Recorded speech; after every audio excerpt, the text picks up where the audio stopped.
Nous sommes avec Philippe Faucampré, ici même à Deauville. Pourquoi? Parce que Philippe Faucampré, qui nous vient de Marseille, est le président du syndicat national des propriétaires qui tenait, Philippe, son assemblée ce matin, en ouverture de la vente d'octobre de Yearling d'Arcana.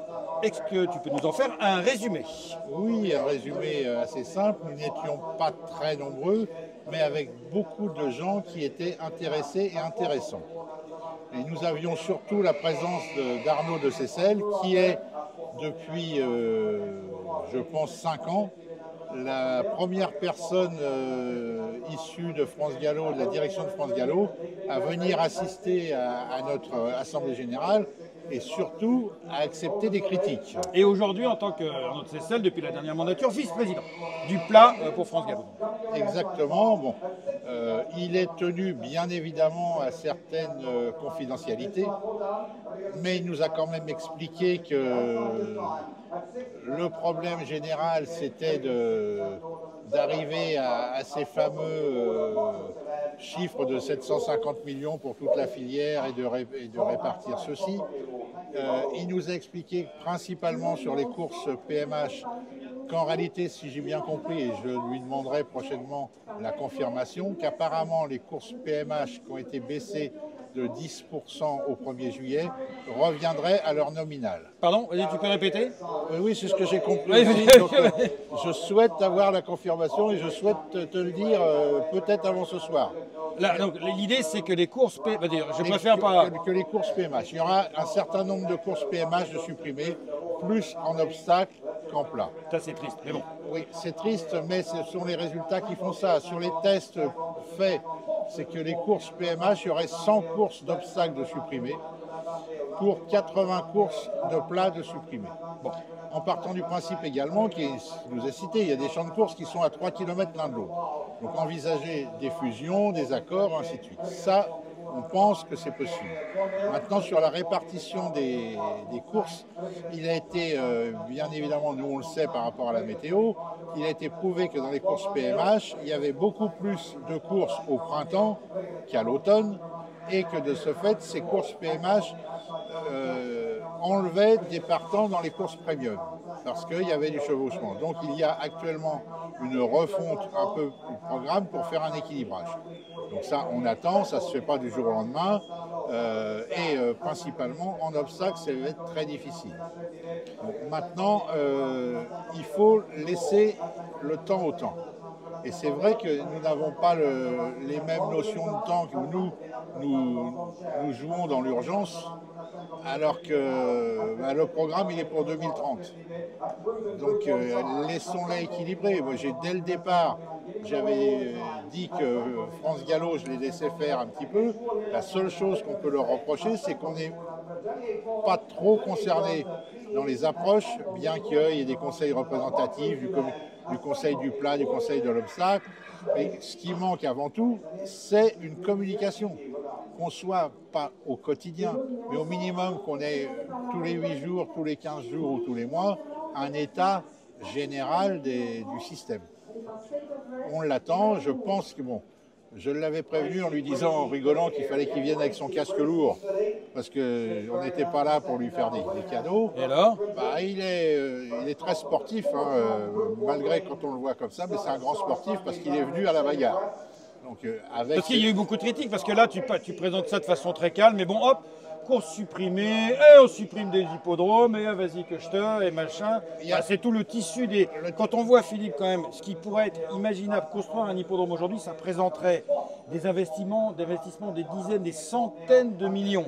On a des hippodromes, notamment dans des endroits parfois absolument hallucinants, y compris à Auteuil, le meilleur emplacement du monde.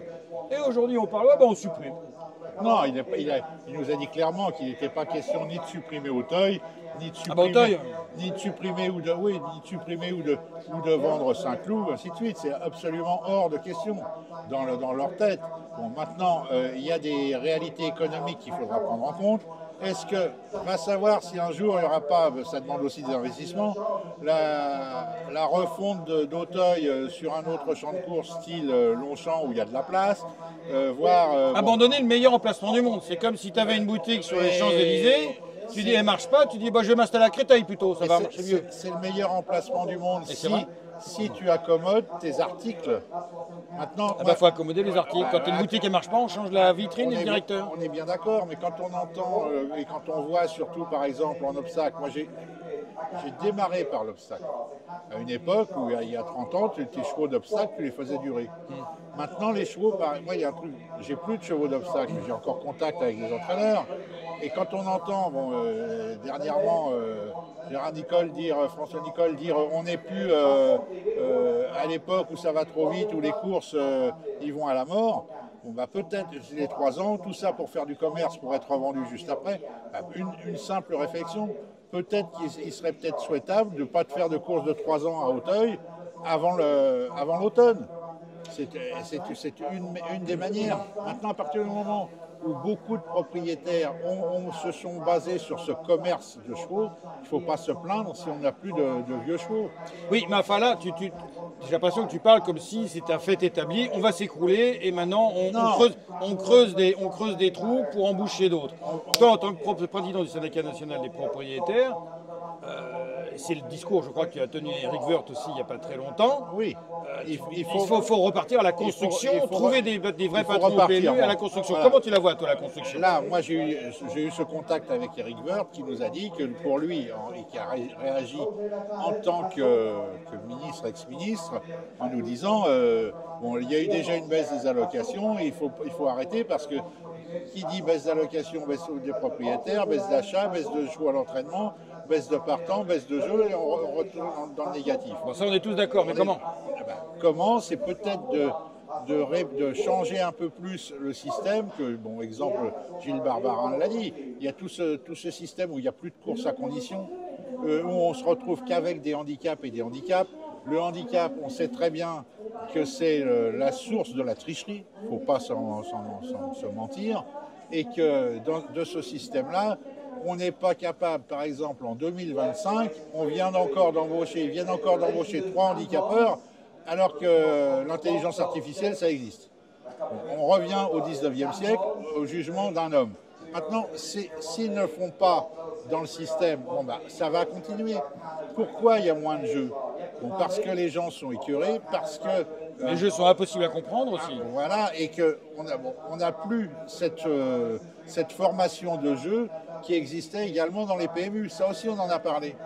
Dans le temps, vous alliez au PMU, vous aviez soit une bonne femme qui était là, un petit bonhomme qui prenait vos jeux, qui vous expliquait. Et pourquoi on n'a plus ça dans les PMU? Parce qu'au PMU, on leur donne 2% de commission et le loto, pour leur vendre un ticket à gratter, il leur donne 5%. Si vous êtes patron d'un bar, vous préférez vendre son ticket de loto ou expliquer à quelqu'un la différence entre un couplet gagnant et un couplet placé, et quand il y a 8 partants, pourquoi on n'en paye que 2 à la place? Au-delà des diagnostics sur lesquels on est tous d'accord, sauf la direction du PMU qui comprend rien et d'ailleurs qui s'est fait virer à couper dans le cul, c'est une bonne nouvelle. Mais comment, vers où on va? Vers où on va, déjà, il faudrait qu'ils nous mettent à la tête du PMU, c'est bientôt, on nous a dit, mais bien, le bientôt, ça serait, maintenant c'est repoussé à la fin de l'année. De quelle année? C'est ce que Gilles a demandé aussi, de quelle année. Et le problème, par exemple, qu'il y a derrière, c'est que au niveau il y a une directrice, on savait qu'elle était pas très bonne. On va dire elle était pas très bonne. Non, mais c'est celle quand même qui à Ascot s'est étonnée que les chevaux ils soient disqualifiés des courses quand ils avaient perdu leur jockey en route. Oui. C'est vrai qu'il nous dirige quand même. Voilà. Enfin, il y avait après M. Viel qui, le jour est arrivé, il a dit qu'il n'avait jamais acheté pariture de sa vie. Ah oui, et qu'il allait prendre sa retraite 4 ans plus tard de toute façon. Voilà. Alors, Et ça, cette personne qui est partie, elle donne sa démission, elle s'en va. C'est moi qui, à l'époque, avais trouvé ces liens d'amitié avec la ministre, du fait qu'elles étaient à HEC ensemble, et que ça avait engendré beaucoup de choses. Bon. Ça, mis à on va part... pas faire les complotistes. Non, voilà, ça, mis à part, elle a nommé un remplaçant. Provisoire, évidemment. Quand tu es mauvais et que tu t'en vas, est-ce que tu vas nommer un mec meilleur que toi? Évidemment non. Bon, voilà, on en est là.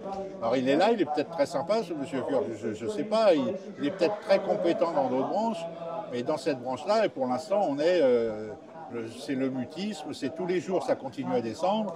Et quand on dit il faut qu'on trouve des jeux qui soient attirants pour tout le monde avec des grosses sommes, ainsi de suite, la première réponse, c'est pas possible parce que le système informatique est pas bon, parce que si, parce que ça. Exemple, quand on a dit que ce fameux Super Plus, là, le Super Quintet Max, là, ça marchait pas, on a dit mais revenez à l'ancien Quintet où il y avait des numéros de tir au sort, ça attirait quand même des mondes pour la cagnotte. Et ben, la réponse du PMU, on ne peut pas, on a détruit le programme. Non, c'est pas possible. Là, ils se foutent de votre gueule. Ça, voilà, jamais on détruit un programme, jamais. Voilà, c'est bien ce qu'il en est, jamais. C'est ce qui nous a été répondu. Oui, t'as un coffre-fort, tu balances la clé au fond de la mer. Voilà, oui, c'est comme ça. C'est Harry Potter. Alors maintenant, la réalité, c'est que je pense par rapport à ce qu'on a eu aujourd'hui, des réunions, il y a une chose qui est importante, c'est que en premier, le trot et le galop se parlent. Ils sont dans ce que j'appelle moi la tour infernale. C'est encore le cas? Ben oui, même aujourd'hui, Arnaud de Seyssel nous a dit que c'était très difficile, que le contact avec le trot était très difficile. Et même si tout le monde y met du sien, tant qu'on n'aura pas ça, on n'arrivera pas. Parce qu'après, quand on parle des frais de structure et autres, les frais de structure, ça veut dire quoi? Ça veut dire qu'à long terme, on y va vers cette fusion trop-galop que tout le monde nous en parle depuis 15 ans. Évidemment nécessaire. Bon, nécessaire, parce qu'effectivement, à chaque fois, il y a des doublons, des triplons. Bon, mais pour arriver à ça, il faudrait déjà, en premier, avoir un changement du système de vote. Parce que ce système de vote que l'on a à France Gallo n'est pas le même qu'au trot.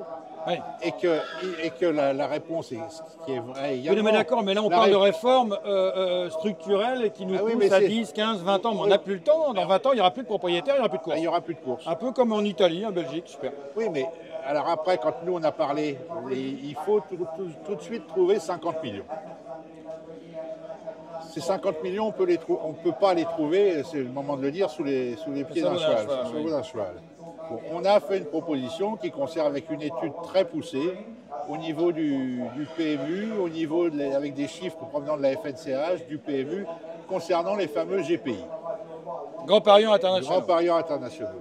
Ces fameux GPI, on a la preuve que par leur système de jeu, parce qu'ils jouent avec des ordinateurs et ils ont les informations de joueurs par le PMU, des gros jeux qui sont faits en France, donc ils reprennent au fur et à mesure, et que leurs ordinateurs traitent 3000 infos à la seconde, alors que nous, on ne sait pas le faire. Donc ces fameux GPI récupèrent 95% de leur mise par le jeu.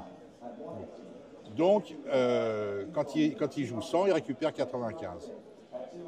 Alors que nos parieurs français récupèrent 73, 74, 75. Donc à la finale, les GPI rapportent de l'argent ou coûtent de l'argent à l'institution? Non, mais ça, c'est ce qui, là, au départ, c'est ce qu'ils récupèrent sur leur jeu. Oui. Maintenant, il faut savoir qu'à côté, on commissionne leurs opérateurs. Et c'est là que ça ne va pas. On commissionne leurs opérateurs à 24% de leur mise. Okay, ce qui est bien que de 95, ils passent à 119 de rapport. Et comme ils sont très malins et qu'au départ, ils sont mis en accord avec le PMU, ils redonnent 8 points au PMU. C'est-à-dire que c'est pour ça que des gens à France Gallo vous disent les GPI rapportent 80 millions.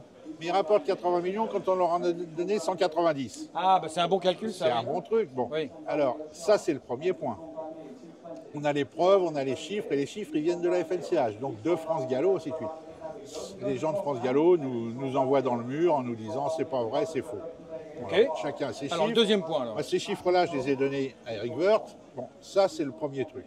Maintenant, quoi faire? C'est pas de les supprimer. On sait que ces gens-là ont déjà fait perdre les courses en Tanzanie, les ont fait perdre en Suède, et que seulement depuis 2 ans, la Suède commence à se redresser. Alors, il y a 2 solutions. Soit on les garde, mais on leur donne plus que 5% de retour, ce qui sera déjà pas mal. Donc, ça veut dire qu'ils auront mis 100 et récupéreront 100. Et dans ce cas-là, soit ils restent. Mais pourquoi ils resteraient? Ils resteraient parce que le PMU de tous les opérateurs européens sont les meilleurs payeurs. C'est-à-dire qu'ils payent régulièrement. Et rapidement. Alors que dans les autres pays, des fois, ils peuvent attendre 3 mois, 6 mois ou autre. Ça, c'est le premier point. Maintenant, le deuxième point qui est beaucoup plus grave, c'est que s'ils restent en acceptant de rien gagner ou pratiquement rien, ça veut dire que GPI, grands parieurs internationaux, on ne sait pas d'où vient l'argent. Oui, bah c'est du blanchiment. Et qu'automatiquement l'argent ressort par un chèque du PMU et tout le monde il est beau, tout le monde il est gentil. Alors maintenant, la décision, c'est pas à nous de les prendre. Une fois qu'on a prouvé les chiffres, et je pense que là, le ministre fera le nécessaire parce qu'il n'est pas resté insensible à ce qu'on lui a présenté. On a présenté des discours, pas sur le coin d'une table, hein, avec des statistiques et tout. On va voir ce que ça donne. Maintenant, ces gens-là, s'ils restent dans ces conditions-là, c'est qu'il y a peut-être un souci à se faire, sachant que quand un joueur actuellement au PMU veut jouer 1 000 €, on lui demande sa carte d'identité. Oui, il y a des trucs. Bon. Voilà. Mais toutes ces réformes, toutes ces structures, ainsi de suite, malgré les participations au comité d'administration du PMU, ça ne pourra être fait que par un ensemble de gens. C'est ni France Gallo, ni le TRO tout seul. Oui, non, mais faut pas. Bon. C'est trop facile de taper sur la tête d'un tel, un tel, un tel. Et ça ne sera pas du jour au lendemain. Bon, après, il y a tout un tas si on veut améliorer, il y a tout un tas de choses. Pourquoi à l'heure actuelle, même dans les PMH, les gens ne peuvent pas jouer sur Internet, sur toutes les courses? Bon, ça, c'est pas. Mais alors, ou soit on a un système d'ordinateur à pédale, où il y a l'opérateur derrière qui pédale pour faire l'électricité. Mais je pense que quand on voit tout ce qui se passe, les jeunes, moi j'ai des jeunes qui font partie des pointures, ainsi de suite, des gens qui ont réformé par exemple le système de sécurité de la Société Générale. Quand je leur ai parlé de ce truc-là, ils m'ont rigolé au nez. Mais de la même façon, en disant les jeux et tout ça, et de la même façon, l'histoire de l'intelligence artificielle et l'histoire quand on parle des handicapeurs, est-ce qu'il est normal encore on sait très bien comment ça se passe, les gens qui ne défendent pas tout à fait leur chance pour X, Y, Z, et qu'on n'est pas capable encore en plat d'avoir une valeur handicap sur l'herbe et une valeur handicap sur le sable. Philippe, il y a encore beaucoup de choses à dire, je crois, mais on ne va pas tout dire là parce que sinon la nuit va tomber. On va par contre proposer de voir dans quelques jours l'intégralité du débat qui a eu lieu avec les échanges qui ont eu lieu vifs et intéressants et constructifs avec Arnaud de Seyssel. Ça a été très très, on va dire, sympathique en tant que on est deux gros en tant qu'anciens sportifs. Donc quand on jouait au rugby, on se mettait des coups de poing sur le nez, mais à la fin on allait boire un coup ensemble. Et là c'est pareil. L'important c'est qu'il faut construire. On a tellement de gens qui veulent détruire en ce moment en se prenant pour des sauveteurs. Voilà. À bientôt.